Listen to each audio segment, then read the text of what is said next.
Welcome back, America. We're going to pick up right where we left off with Congressman Eli Crane. We've got another great member of Congress who's making a big difference every day in the halls of the House. Congressman Rich McCormick represents Georgia's 6th congressional district, and he serves on the important committees of House Foreign Affairs, as well as a select subcommittee on the coronavirus pandemic. All of those are doing very important stuff. Congressman, great to have you back on the show. Good to be with you today. So I want to get your top line. We now have the Justice Department saying that the current president knowingly kept and willfully kept classified documents. He shared those documents with an author who didn't have the clearance to have them. And some of those documents are really sensitive, like Afghanistan military issues, sources and methods, and then records of his conversations with the Ukraine prime minister right around the time he forced the firing of the prosecutor that was looking at Hunter Biden's Burisma company. I want to get your top line as you absorb everything that Robert Hur told us today. Think about the hypocrisy involved in this. Think about all the Democrats. We were just talking about people who literally stuffed classified documents down their pants and been excused. Hillary Clinton, who was subpoenaed on information that would literally be prosecuted for any person in the military, destroyed evidence, went against the subpoena power.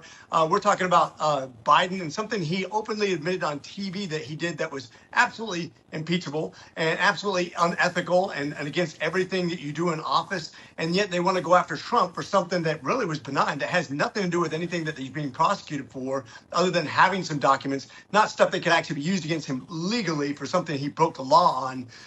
This is an unbelievable double standard of justice, and it shouldn't be excused. Yeah.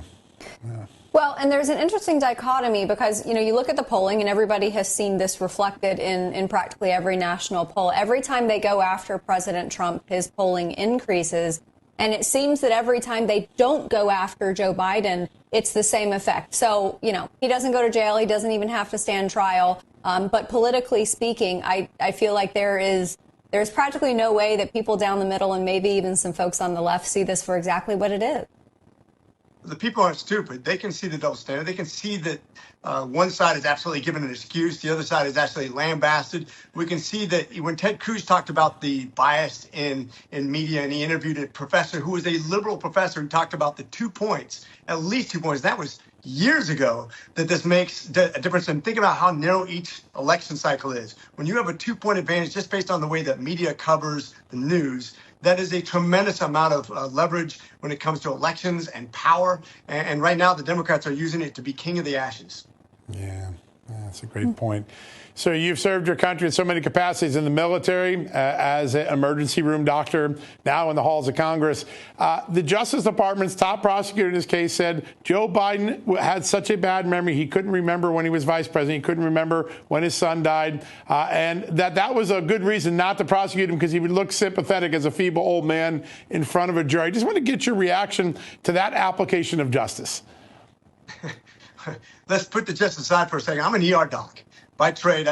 You walk in the room, you can look at this guy. Every time he's on TV, he looks confused. Yeah. Every time he talks, he's confused. If he's not taken by the arm and shown where to go, he doesn't know where to walk. He could be at the White House and try to go through the wrong entrance. He could be on stage and not know which direction to go. He doesn't know who's standing next to him. He doesn't even know where he's going most of the time. This is just a confused old man.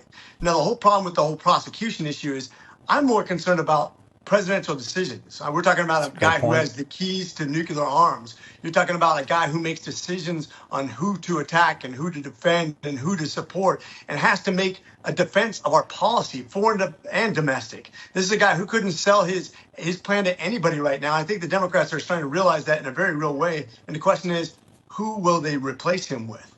Yeah, that is the question.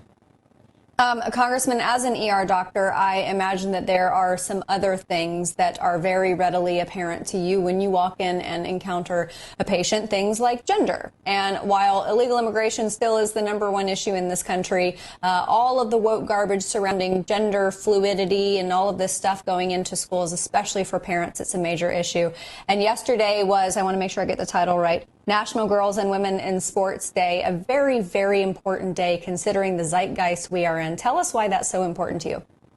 So I was actually with Riley Gaines yesterday, and with a group of gals who were really standing up for their rights. And I've always said, look, I'm not going to be able to fight this like the women. Once the women decide that they don't want to have all their scholarships taken, all the awards given, all the contracts given, once they don't want to have men dominate a woman's world, then this is going to be over. I mean, this is an insane conversation from the beginning, to me anyways, as a bystander who's just waiting for women to wake up and defend themselves against an invasion by men who want to be women. How do they even know what they want to be if they've never actually been a woman? I watched rugby tournaments where a man gets to play against women, and I watched them pile drive a woman. I watched MMA fighters knock out a woman. Do we really want to see men knocking out women and breaking records and stealing scholarships? Is that really where we're at in society after fighting for women's rights for so many years? Is that what we've come to? I think this is a great topic that we're on the winning side of once again. Yeah, there's no doubt about it. Sir, I know there's a lot of questions about the current stewardship of the Pentagon. You served in uniform bravely for our country. Can you give us your top line on Lloyd Austin and the state of the Pentagon from recruitment to readiness in the field? Yeah, I remember talking to the Sergeant Major of the Army who still owes me 100 push-ups because he said he's going to make his recruiting goals. I laughed at him. I said, you guys are recruiting the wrong kind of people. You're going after the wrong kind of genre. You can't recruit people who don't think patriotically. One of the things we've had as an advantage is family lineages of people who want to be in the military because their father was in the military or their mother was in the military. That's going away because right now nobody wants to go into a woke military system.